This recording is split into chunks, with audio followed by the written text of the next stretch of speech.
Okay.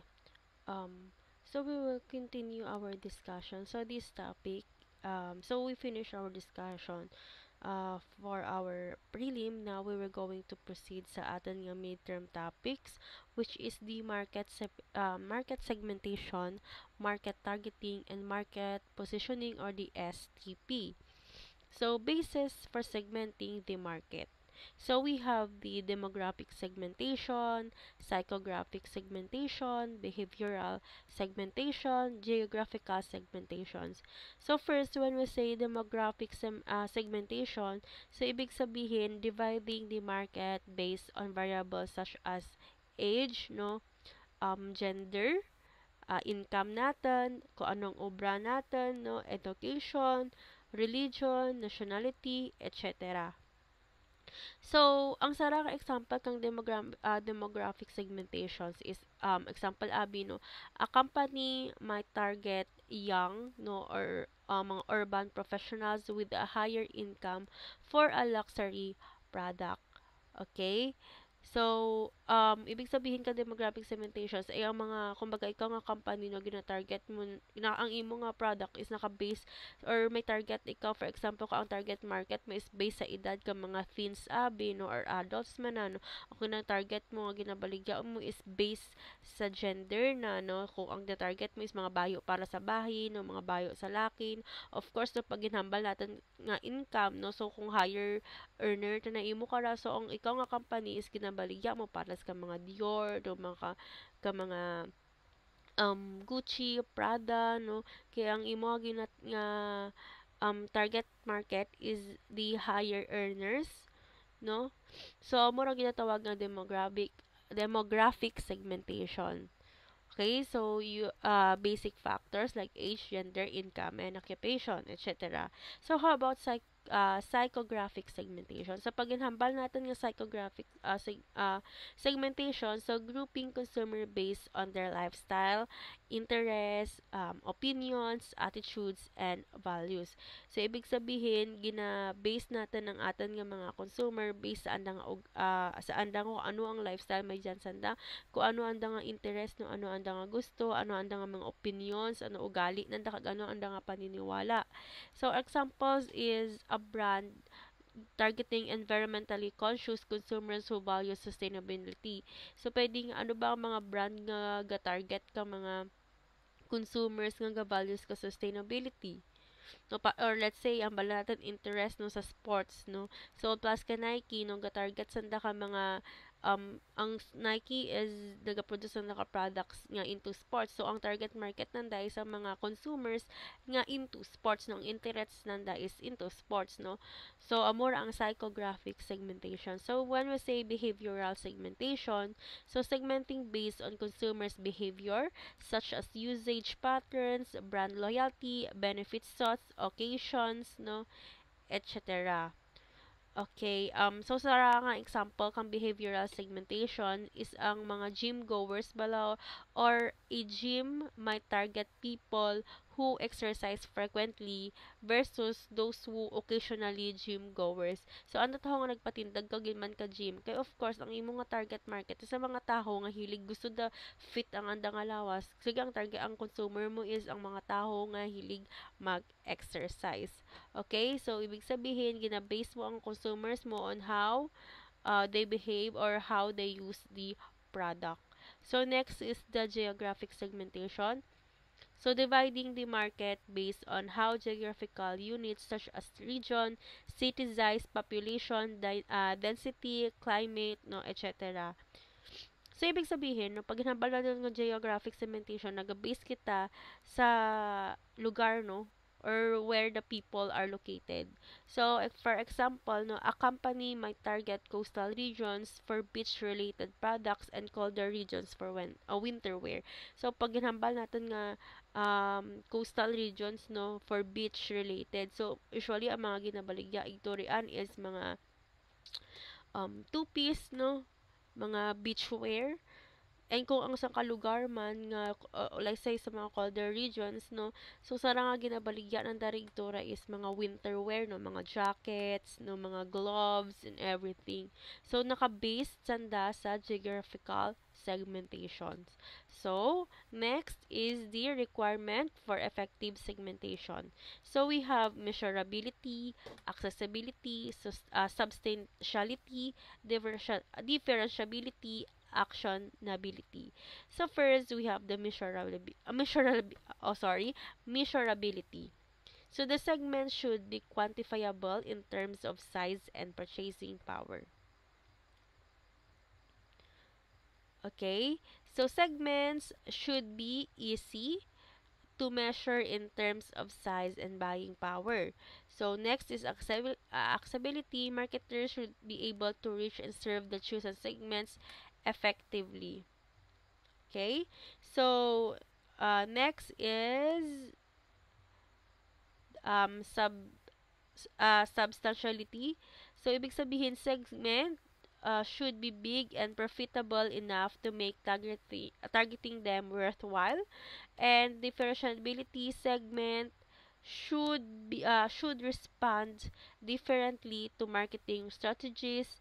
And actionability, marketers should be able to design and implement specific marketing plans for each segment.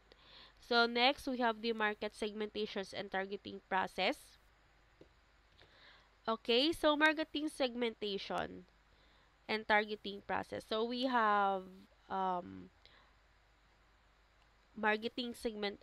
segmentation, grouping, targeting, and positioning. Okay, so moment.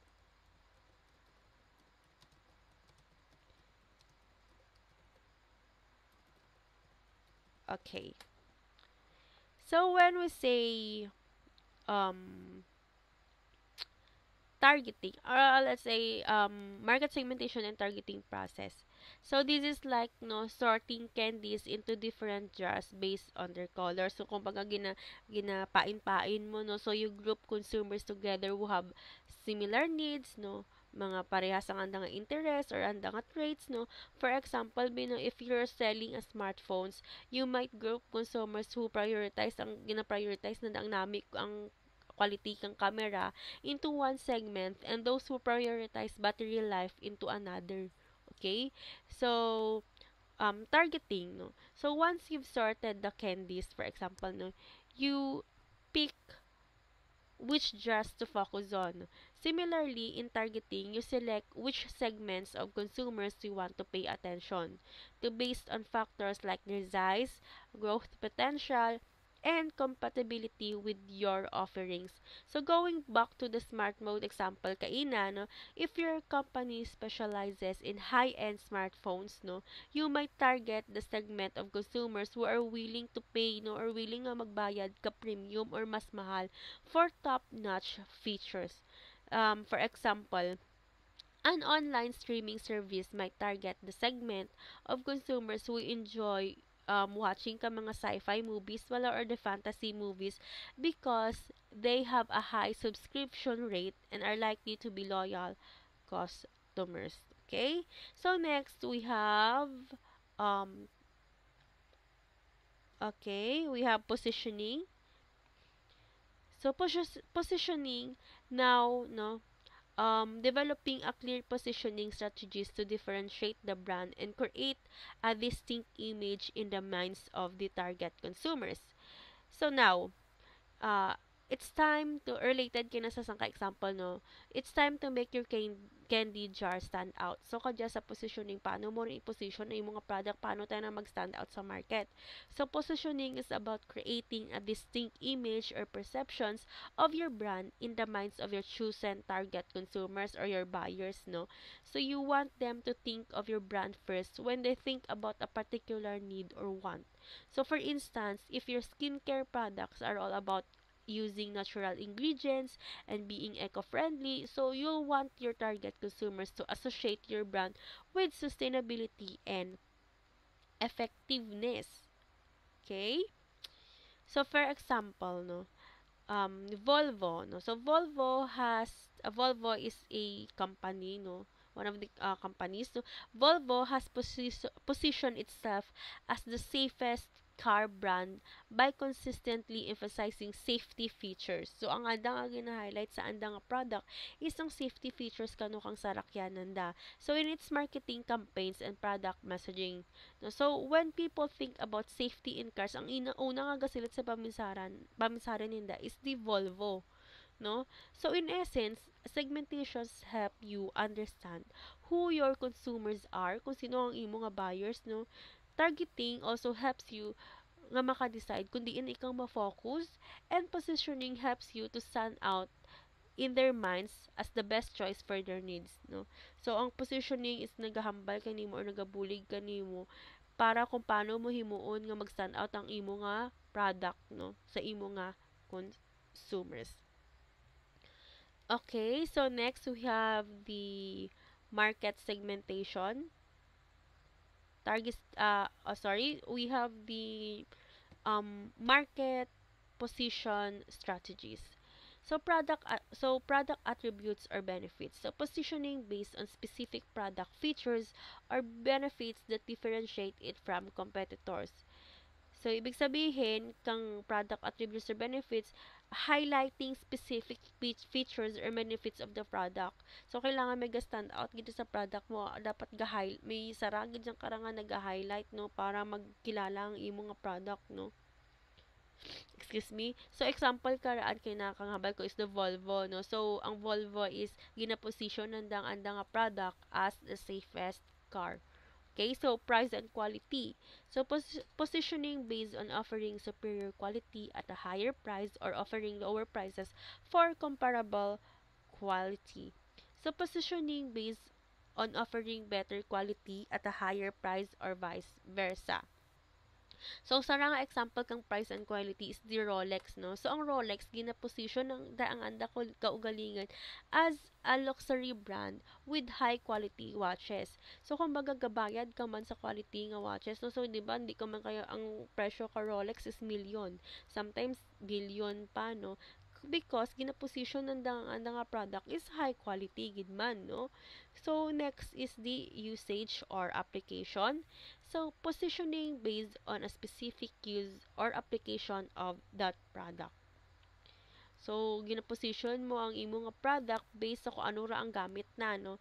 So, example, no, is the Gatorade. So, ang Gatorade, gina-position nanda ang anda kaugalingan as sports drink for hydration during exercise. So, di ba kung sports ka, no, makita mo sa mga athletes is kainom sanda kang Gatorade. Kaya ang Gatorade, gina-position nanda kaugalingan nanda nga sports drink sanda para for hydration, no?